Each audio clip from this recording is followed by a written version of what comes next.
بەڕێزەکان ئامادەبوانی خۆشەویست بەڕێزان کمیتەی ئامادەکاری کۆنفرانسی نەتەوەی ڕۆژهەڵاتی کوردستان بەناوی کۆم و کمیتەی ناوەندی کۆمەڵەی شۆڕژگەرەوە پیرۆزبایی گرتنی ئەم کۆنفرانسەتان لێ دەکەم و هیواخوازم لە کارەکانتاندا سەرکەوتوو بن و ئامانجەکانی ئەم کۆنفرانسە وەدی بێت.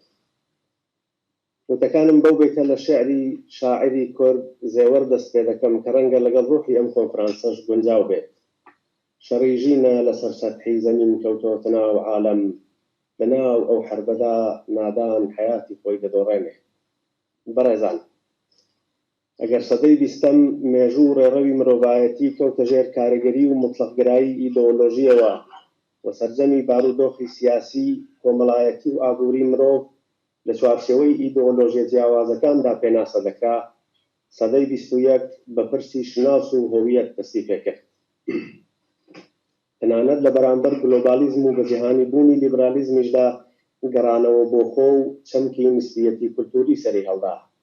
هەنووکە ئەوەی کە لە ڕۆژهەڵاتی ناوەڕاست دەیبینین وەک ساموێل هانتینگتۆنی بیرمەندی ئەمریکایی لە کتێبی شەڕی شارستانیەکاندا باسی دەکات، گەڕانەوەیە بۆ ئاڵاو کەرەستەکانی شناسی کولتوری، لەبەرەوەی کولتور گرنگە و هویەتی فەرهەنگی ئەو شتەیە کە بۆ زۆرترینی خەڵک گرنگی هەیە. خەڵک لە دوای دۆزینەوەی شناسی نوێ بەڵام زیاتر کۆندان کە لەژێر ئاڵای نوێ بەڵام زیاتر کۆندا ڕێپێوان بکەن بۆ چوونە شەڕی دوژمنانی نوێ بەڵام زیاتر کۆن. ئەمە لە ڕوانگەی هانتینگتۆنەوە ڕاستیگەلێکی تاڵن کە ڕیشەیان لە ڕاستیە کۆنەکاندایە و ناتوانین لەلایەن سیاسەتمەداران و بیرمەندانەوە نادیدە بژیگەن. لەبەرەوەی بۆ خەڵک کە بەدوای شناسی کولتوری سازدانەوەی قەومیەتدان بوونی دوژمن پێویستیە. ئەمەیە دۆخی هەنووکەی ڕۆژهەڵاتی ناوەڕاست. بەشێکی زۆر لە وڵاتان نقمی ئیفراتگرایی ئاینی و قەومین.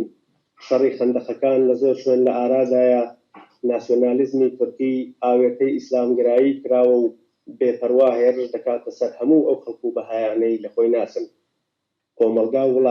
کۆمەلگا وڵاتانی عەرەبی بەدوای بەهاری عەرەبدا وەیلانی دۆزینەوەی ڕێچکەیەک بۆ دەربازبوون لە خەیرانە ناوخۆییەکانن، بەگشتی ساڵانێک کە جیهانی عەرەب لە ململانەی سوننەت و مۆدەرنیتەدا تل دەدا.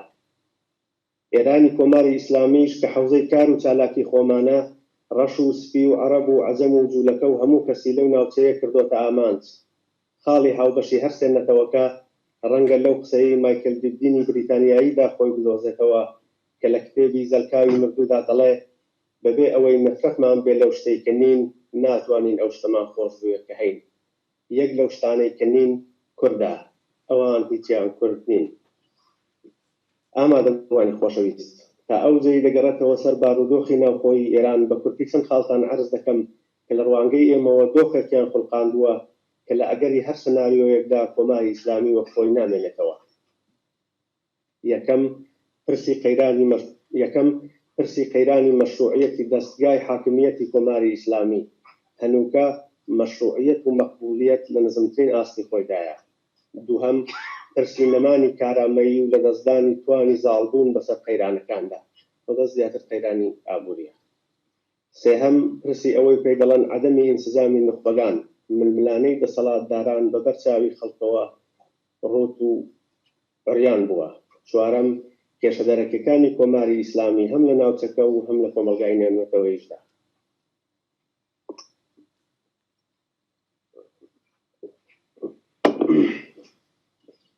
سەرجەم ئەو کەڵان قەیرانانە و کۆمەڵێک قەیرانی بچووکتر بە جۆرێک تەنگیان بە کۆماری ئیسلامی هەڵسنیوە کە ئومێد بە گۆڕانکاری زۆربەی خەڵکی وڵاتی گرتوتەوە.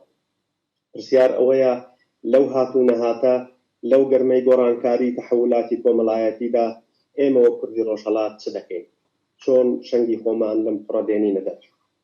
بەڕێزان، ئەوەی هەموومان لەسەری کۆکین مافەکانمانە. لە کەس تەنانەت لە نەیارانیشمان شاراوە نییە کە کورد مافی هەیە بۆ تێکۆشانی بۆ دەکات. بەڵام چۆن دەگەین بە مافەکانمان؟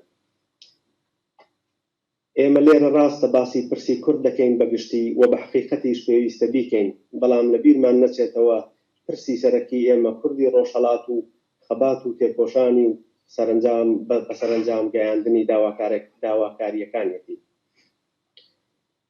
پێویستە بە تەعەقل و خرد خواستەکانمان فۆرمۆلە بکەین، دوور لە هەست و ڕۆمانتیزم و سۆزداری و بەنگایەکی ئاوێتە بە واقعگراییەوە سەیری ڕووداوەکان بارودۆخی بابەتی و پتانسیەل و توانی خۆمان بکەین. هاوڕێیان، ناکرێت و ناشێت تەنیا لەسەر هەستی خۆمان و لەناو خۆماندا یەکتر هاندەین بۆ کارگەلێک کە لەو قۆناغەدا قابلی ئەنجام نین.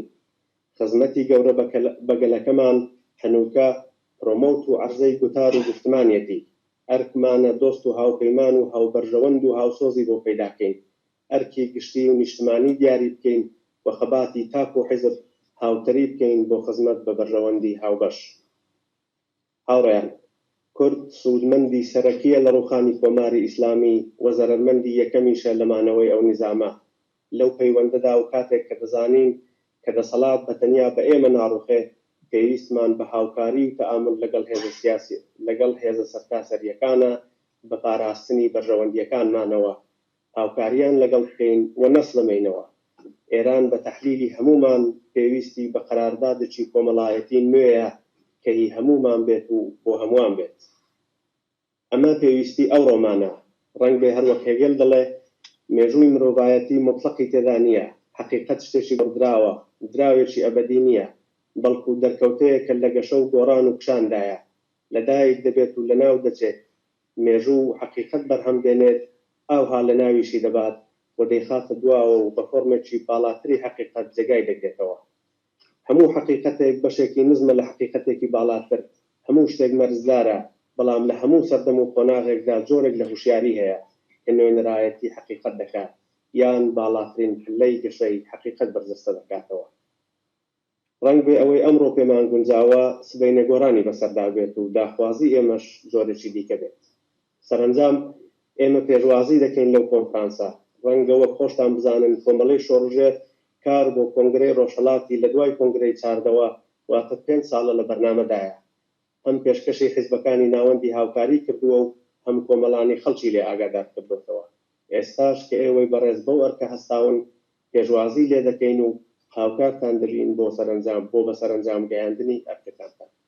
سپاس.